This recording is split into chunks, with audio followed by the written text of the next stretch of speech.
পার্বত্য চট্টগ্রাম বিষয়ক মন্ত্রণালয়ের মন্ত্রী যখন পদত্যাগ করলেন তখন এ নিয়ে বেশ আলোচনা সমালোচনা চলছে। নানান গুঞ্জন চলছে, পর্দার আড়ালে কি খেলা চলছে সেটা নিয়েও কথা হচ্ছে। ইতিমধ্যেই এই ঘটনার বেশ কিছু রিপোর্ট আমাদের সামনে এসেছে, কিন্তু যখন দীপেন দেওয়ান পদত্যাগ করলেন প্যারালালি সংবাদ মাধ্যমে আরও দুটি রিপোর্ট এসেছে। সেটি হলো মন্ত্রিসভায় বড়সড় পরিবর্তনের রিপোর্ট। একটি রিপোর্ট করেছে দ্য ডেইলি ক্যাম্পাস এবং আরেকটি রিপোর্ট করেছে দেশ রূপান্তর। দুটি রিপোর্টে স্পষ্টত বলা হচ্ছে 5টি মন্ত্রণালয়ে নতুন মন্ত্রী প্রতিমন্ত্রী আসতে যাচ্ছে। দেশ রূপান্তর বলছে 5 থেকে 8টি মন্ত্রণালয়, আর ডেইলি ক্যাম্পাস বলছে 5টি মন্ত্রণালয়। এই মন্ত্রণালয়গুলোতে কারা আসছেন, কোন জেলা থেকে মন্ত্রী প্রতিমন্ত্রীরা এই মন্ত্রণালয়গুলোতে আসছেন সেসব নিয়ে কথা বলবো। দীপেন দেওয়ান নিয়েও একটু কথা বলবো। শুরুতেই বলা দরকার ডেইলি ক্যাম্পাসের রিপোর্টটা নিয়ে। ডেইলি ক্যাম্পাসের রিপোর্টের হেডলাইনই করা হয়েছে শেখ রবিউল আলমকে সড়ক পরিবহন ও সেতু মন্ত্রণালয় থেকে সরিয়ে দেওয়া হচ্ছে। তারা ইংরেজিতে এই রিপোর্টটা করেছে। সেই রিপোর্টের হেডলাইনই ছিল সড়ক পরিবহন মন্ত্রণালয় থেকে শেখ রবিউল আলমকে সরিয়ে দেওয়া হচ্ছে। শুধু সেটি না, তার অধীনে যে 3টি মন্ত্রণালয় রয়েছে সেখান থেকেও আরও একটি মন্ত্রণালয় থেকেও তাকে সরিয়ে দেওয়া হবে। তাকে যে কোনো একটি মন্ত্রণালয়ে রাখা হতে পারে, সেটা সম্ভবত নৌ পরিবহন মন্ত্রণালয়। ওই 3টা মন্ত্রণালয়ের মধ্যে সবচেয়ে দুর্বল মন্ত্রণালয়ে রাখা হতে পারে, এরকম আলোচনা শোনা যাচ্ছে। ডেইলি ক্যাম্পাসের যে রিপোর্ট, সেই রিপোর্টে তারা বেশ কয়েকজনের নাম উল্লেখ করেছে এবং দেশ রূপান্তরে জেলার নাম উল্লেখ করেছে। কোন জেলা কোন বিভাগ থেকে মন্ত্রী প্রতিমন্ত্রী আনা হচ্ছে সেসব নিয়ে কথা বলা হয়েছে। তা আমি আগে একটু দেশ রূপান্তরের বিষয়টা নিয়ে কথা বলি। তারা আসলে কোন কোন জায়গা থেকে মন্ত্রী প্রতিমন্ত্রী আসছে, যে ইঙ্গিত দিয়েছেন সেটা নিয়ে একটু কথা বলি। দেশ রূপান্তরে প্রথম যে ব্যক্তির ইঙ্গিত দেওয়া হচ্ছে যে যিনি নতুন করে মন্ত্রিসভায় আসতে পারেন, মন্ত্রী পরিষদে আসতে পারেন, তিনি হলেন নারায়ণগঞ্জের একজন তরুণ এমপি। এই তরুণ এমপি বলতে কে আমরা জানি, নারায়ণগঞ্জ 2 আসনের এমপি নজরুল ইসলাম আজাদ। এবং এই রিপোর্টে বলা হচ্ছে প্রধানমন্ত্রীর খুব কাছের হিসাবে তিনি পরিচিত। তিনি ঢাকা জেলা বিএনপির সম্ভবত সহ সাংগঠনিক সম্পাদক, এরকম কিছু একটা, ঢাকা জেলা বা ঢাকা বিভাগীয় বিএনপির সহ সাংগঠনিক সম্পাদক এরকম কোন একটি পদে আছেন বা সাংগঠনিক সম্পাদক পদে আছেন। নরসিংদী থেকে আরো একজনকে মন্ত্রিসভায় দেখা যেতে পারে। দেশ রূপান্তর যে রিপোর্টটা করেছে তারা সংশ্লিষ্ট সূত্র অনুযায়ী এবং তারা বলছে যে তারা অফিসিয়ালসদের সঙ্গে কথা বলেছে, সেই জায়গা থেকে তারা বলছে নরসিংদী থেকে আরেকজন আসতে পারে। সেটা সম্ভবত আব্দুল মঈন খান, বিএনপির স্থায়ী কমিটির সদস্য। নেত্রকোনা থেকে একজন আসতে পারে। নেত্রকোনা থেকে কে আছে?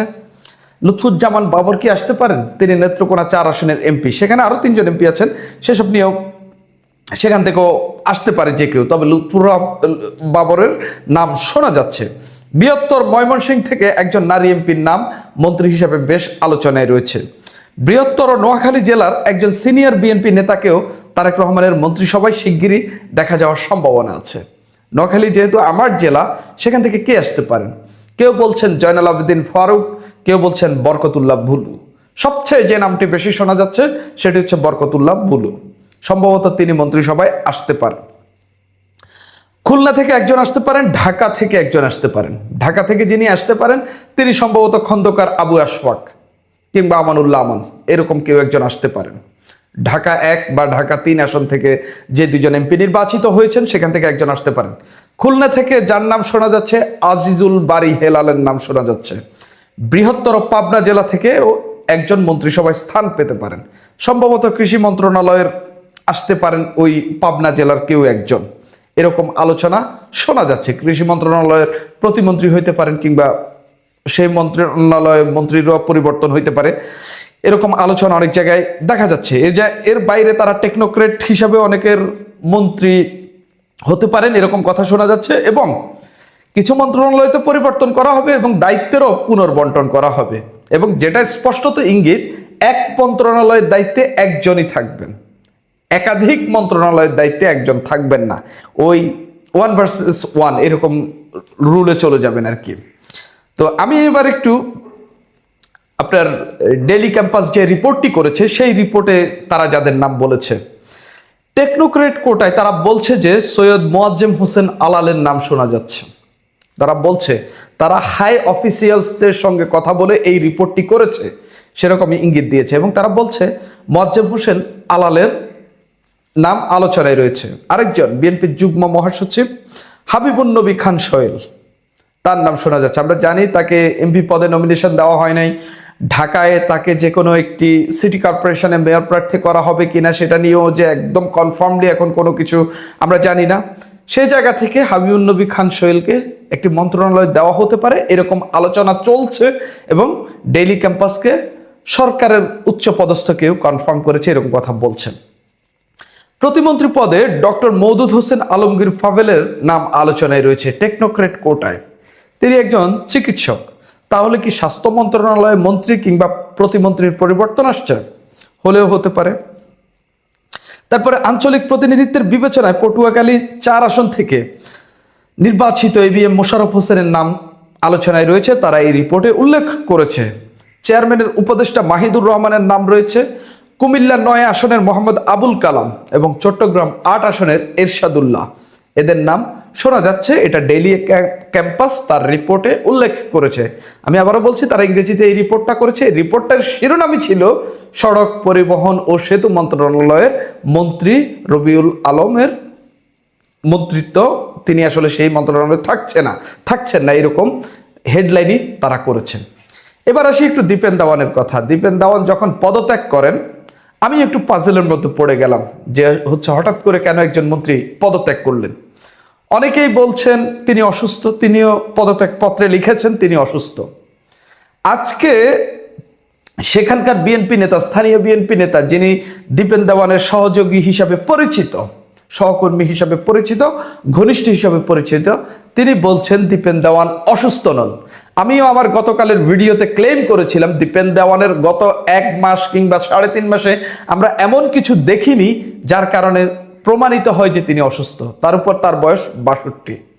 অর্থাৎ দীপেন দেওয়ান কোন একটি অভিমানের কারণেই পদত্যাগ করেছেন।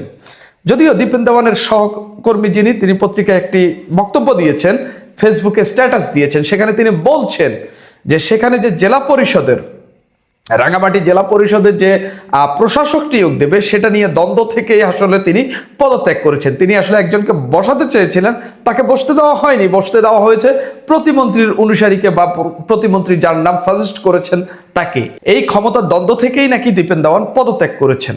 আমি শুধু মনে করি না যে এই কারণেই তিনি পদত্যাগ করেছেন, আরো নানান কারণ থাকতে পারে। ইতিমধ্যেই তার পদত্যাগ নিয়ে পাহাড়ি অঞ্চলে বিক্ষোভ চলছে, সেখানকার মানুষ প্রতিক্রিয়া দেখাচ্ছেন। দীপেন দেওয়ান অনেক ভালো কাজ করেছেন, এগুলো পত্রিকায় উঠে আসছে। এবং দীপেন দেওয়ান পাহাড়ি এবং বাঙালির মধ্যে যে সম্প্রীতি তৈরি করার কাজ করছেন সেসবের নিয়েও বন্দনা আমরা দেখতে পাচ্ছি।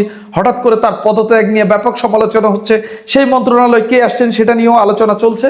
তবে আমি যে কথাগুলো বলেছিলাম তার পদত্যাগের কারণ হিসাবে, আমি 6টি কারণ বলেছিলাম, সেই 6টি কারণ কিন্তু এর মধ্যেই রয়েছে।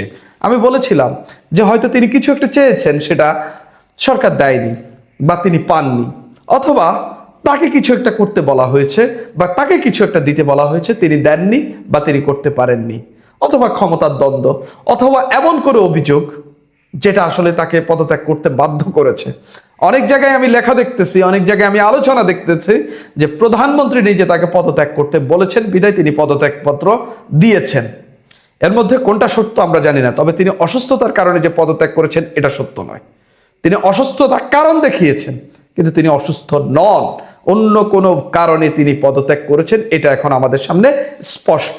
2001 সালে মা খালেদা জিয়া যখন প্রধানমন্ত্রী, তখন বিএনপি জামাত জোট সরকারের সকল মন্ত্রী এবং এমনকি সেই সংসদে কে কোন আসনে প্রতিদ্বন্দ্বিতা করতে পারবেন বিএনপি জোটের প্রার্থী হিসেবে সকলেই যে তারেক রহমান ঠিক করে দিয়েছিলেন। এমনকি 2007-এ তিনি যখন মঈনুদ্দিন ফখরুদ্দিন সরকারের আমলে আমলে গ্রেফতার হলেন, তারপর জেমস এফ মরিয়ার্টি যুক্তরাষ্ট্রে যে তার বার্তা পাঠিয়েছিলেন, সেখানে বিএনপির শীর্ষ এক নেতার সূত্রে এ কথা স্পষ্ট করে বলেছিলেন যে বিএনপির ভেতরে বিএনপি জামাত জোট সরকারের যত মন্ত্রী আর যত সংসদ সদস্য ওই আমলের সকলেই তারেক রহমানের দ্বারাই মনোনীত হতে হয়েছেন।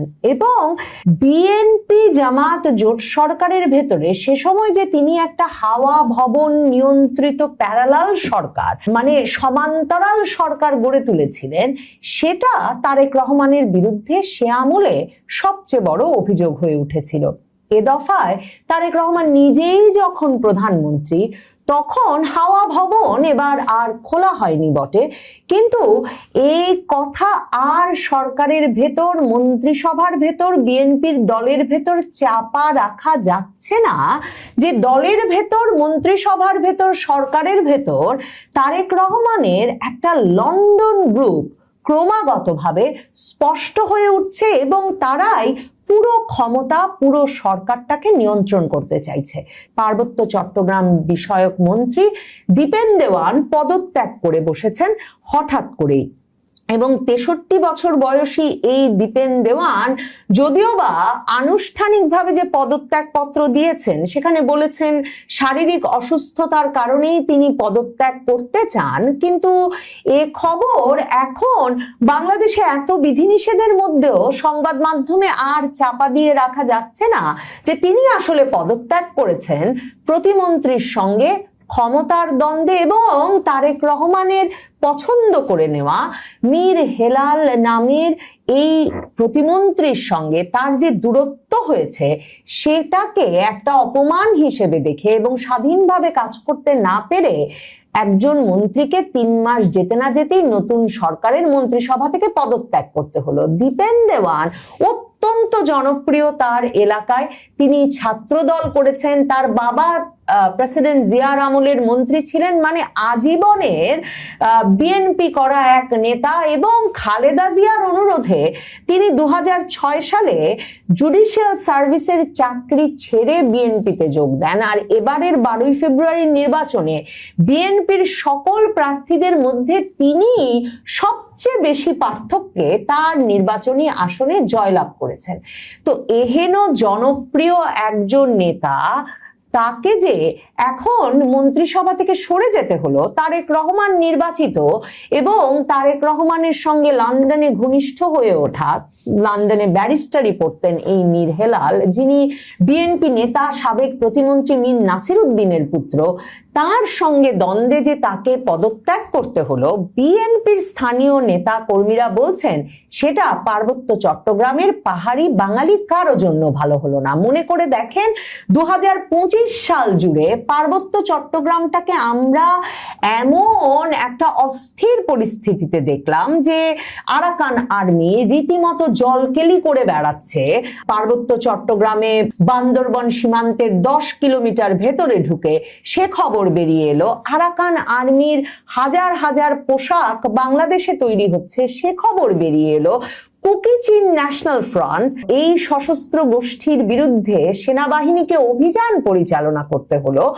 আর United Peoples Democratic Front UPDF, মানে আরেকটি সশস্ত্র গোষ্ঠী পার্বত্য চট্টগ্রামে, তারা খাগড়াছড়িতে সহিংস পরিস্থিতি সৃষ্টি করতে চায় বলে সেনাবাহিনী এবং তাদের মধ্যে সংঘাতে অনেকে নিহত হওয়ার ঘটনা ঘটলো। আর তখন ইউনূস সরকার বলল যে এরা পরিস্থিতি অস্থিতিশীল করে তুলতে চাইছে। তার মানে পার্বত্য চট্টগ্রামের রাঙামাটি, বান্দরবান, খাগড়াছড়ি কোন এলাকা যখন খুব স্থিতিশীল অবস্থায় নেই, তখন বিএনপি যে তার এমন একজন দক্ষ, অভিজ্ঞ, জনপ্রিয় এবং স্থানীয় সম্প্রদায়ভুক্ত মন্ত্রীকে তাদের মন্ত্রিসভায় রাখতে পারলো না, সেটা নিশ্চিতভাবে সরকারের জন্য যেমন একটা শঙ্কার বিষয়, তেমনি বাংলাদেশের নিরাপত্তা এবং পার্বত্য চট্টগ্রামের পরিস্থিতির জন্যও খুব ভালো কিনা তা বলা মুশকিল।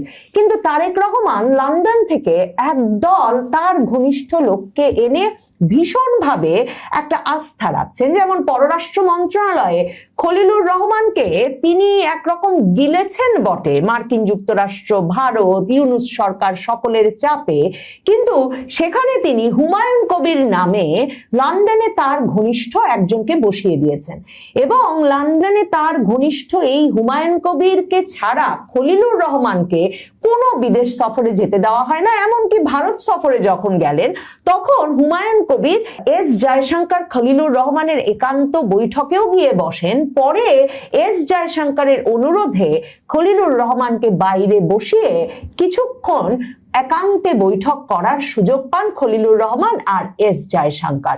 এবং শুধু যে পররাষ্ট্র বিষয়ক উপদেষ্টা হুমায়ুন কবিরকে করা হয়েছে তাই নয়, হঠাৎ করে বাংলাদেশে উড়িয়ে এনে তাকে কিন্তু সরাসরি বিএনপির যুগ্ম মহাসচিবও করে দেওয়া হয়েছিল। আবার ধরুন মাহাদি আমিন লন্ডন থেকে দেশে এলেন যখন তারেক রহমানের দেশে আসার সময় প্রায় হয়ে এলো এবং তিনি এসে ঘোষণা দিলেন যে আর কিছুদিনের মধ্যে তারেক রহমান ফিরবেন। তখন মির্জা ফখরুল ইসলাম আলমগীর বিএনপি মহাসচিব বললেন যে এমন কোনো দিন তারিখের খবর এখনো তারা জানেন না। সেই মাহাদি আমিনকে করে দিলেন বিএনপি চেয়ারপারসনের উপদেষ্টা, মানে তার নিজের উপদেষ্টা। এখন তিনি প্রধানমন্ত্রীর উপদেষ্টা এবং প্রধানমন্ত্রীর দফতরের মুখপাত্র হিসেবে সরকারের সকল বিষয়ে ব্রিফ করছেন। এমনকি জাহিদুর রহমান সহ তারেক রহমানের যে উপদেষ্টা বাহিনী, এরা মূলত তারেক রহমানের লন্ডন জীবনে ঘনিষ্ঠ হয়ে ওঠা বিভিন্ন ব্যক্তি।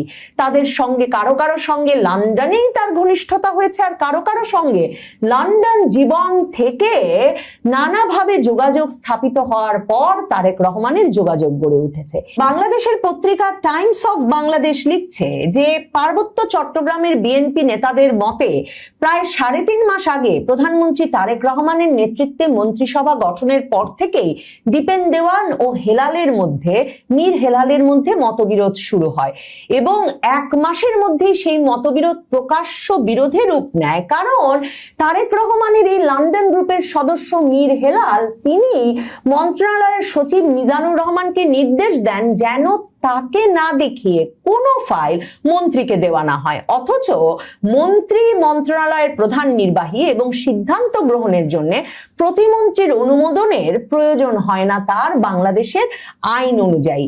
এখন পার্বত্য চট্টগ্রাম বিষয়ক মন্ত্রণালয় সেই আইনে কাজ করছে না, সেখানে দীপেন দেওয়ান স্বাধীনভাবে কাজ পরিচালনা করতে পারছেন না এবং তিনি যখন প্রধানমন্ত্রী তারেক রহমানকে গিয়ে এই অসুবিধার কথা বলেছেন যে তাকে মানে প্রতিমন্ত্রীর অনুমোদন ছাড়া তার কাছে কোনো ফাইলও আসছে না, তখন তারেক রহমান খুব স্বাভাবিকভাবেই বরং দীপেন দেওয়ানকে বলেছেন তিনি যাতে তার লন্ডন ঘনিষ্ঠ মীর হেলাল, তিনি যাকে প্রতিমন্ত্রী নিয়োগ করেছেন, এই দীপেন দেওয়ানের ওপর নজর রাখতে তার সঙ্গে মিলেমিশে কাজ করেন। আর মীর হেলাল বিভিন্ন সময়ে নিয়মিতভাবে দীপেন দেওয়ান মানে তার মন্ত্রণালয়ের মন্ত্রীর বিষয়ে বিভিন্ন নালিশ করতে তারেক রহমানের কাছে চলে যাচ্ছিলেন, সেই অভিযোগও সংবাদ মাধ্যমে বেরিয়ে এসেছে। তবে এটা এখন পরিষ্কার যে এই দ্বন্দ্বের সবচেয়ে বড় কারণ হিসেবে দেখা দিয়েছে 3টি পার্বত্য জেলা পরিষদ পুনর্গঠন এবং প্রশাসক নিয়োগ। বিএনপি সরকার দায়িত্ব নেওয়ার পরেই দেশের সকল জেলা পরিষদে প্রশাসক নিয়োগ দিয়েছে, কিন্তু পার্বত্য জেলাগুলোতে করেনি। ঈদুল আজহার আগেই এই পার্বত্য জেলা পরিষদগুলো গঠন করবার কথা ছিল। দীপেন দেওয়ান এবং পার্বত্য এলাকার অন্যান্য সংসদ সদস্যরা বান্দরবান ও খাগড়াছড়ি জেলা পরিষদের প্রশাসক হিসেবে দুজন ব্যক্তির নাম নিয়ে একমত হন। তবে রাঙামাটি জেলা পরিষদের চেয়ারম্যান কে হবেন তা নিয়ে তারা আলোচনা করলেও কোনো ঐকমত্যে পৌঁছতে পারেন না।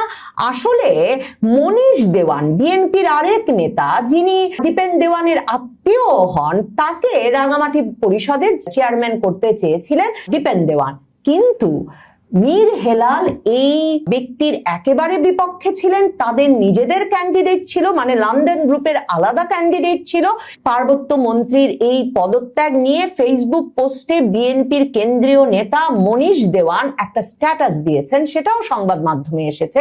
মানে যেই মনীষ দেওয়ানকে রাঙামাটি জেলা পরিষদের চেয়ারম্যান পদে মনোনয়ন দিতে চেয়েছিলেন দীপেন দেওয়ান, তিনি লিখেছেন দীপেন দেওয়ান তার মন্ত্রিত্ব হারিয়েছেন শুধুমাত্র একটা কারণে, কারণ তিনি পার্বত্য পরিষদের চেয়ারম্যান পদে মনোনয়ন দেওয়ার জন্য সুপারিশ করেছিলেন আমাকে। কিন্তু পার্বত্য প্রতিমন্ত্রী ব্যারিস্টার মীর হেলাল চেয়েছিলেন দীপেন তালুকদার দীপুর সভাপতি জেলা বিএনপিকে। এবং মনীষ দেওয়ান লিখেছেন, খুবই দুঃখজনক যে সুপারিশের এই দ্বন্দ্বে আমাদের পূর্ণ মন্ত্রী, পাহাড়ি বাঙালির প্রিয় নেতা, সর্বোচ্চ ভোটে নির্বাচিত দীপেন দেওয়ান হেরে গেছেন। এই যে দীপেন দেওয়ানকে একরকমের জোর করে পদত্যাগ করানো হয়েছে, সেটা এমন ভাবেই ছড়িয়ে পড়েছে পার্বত্য এলাকায় যে তিনি পদত্যাগ করবার পর কিন্তু তার পদত্যাগপত্র প্রত্যাহার এবং পুনর্বহালের দাবিতে রাঙামাটিতে সড়ক অবরোধ ও বিক্ষোভ প্রতিবাদ সভারও আয়োজন করা হয়। 2001 সালেও বিএনপি দলের ভেতরে এবং বিএনপি সরকারের ভেতরে ক্ষয় শুরু হয়েছিল তারেক রহমান কেন্দ্রিক, হাওয়া ভবন কেন্দ্রিক সমান্তরাল একটা শক্তি কেন্দ্র তৈরির জন্য। এ দফায়ও সম্ভবত বিএনপি দল এবং তারেক রহমান সরকারের ভেতরে সে ক্ষয় একই কারণে প্রকাশ্য হয়ে উঠল। তবে এবার যখন খালেদা জিয়া নেই এবং বিএনপির দক্ষ অভিজ্ঞ রাজনীতিবিদদের যে দলটি, তারাও বয়সের কারণে কিংবা তারেক রহমানের অনিচ্ছায় ক্রমাগত নিষ্ক্রিয় হয়ে পড়েছেন, তখন তারেক রহমান এ ক্ষয়ের ধাক্কা কমাস সামলাতে পারেন, সেটাও দেখবার বিষয়।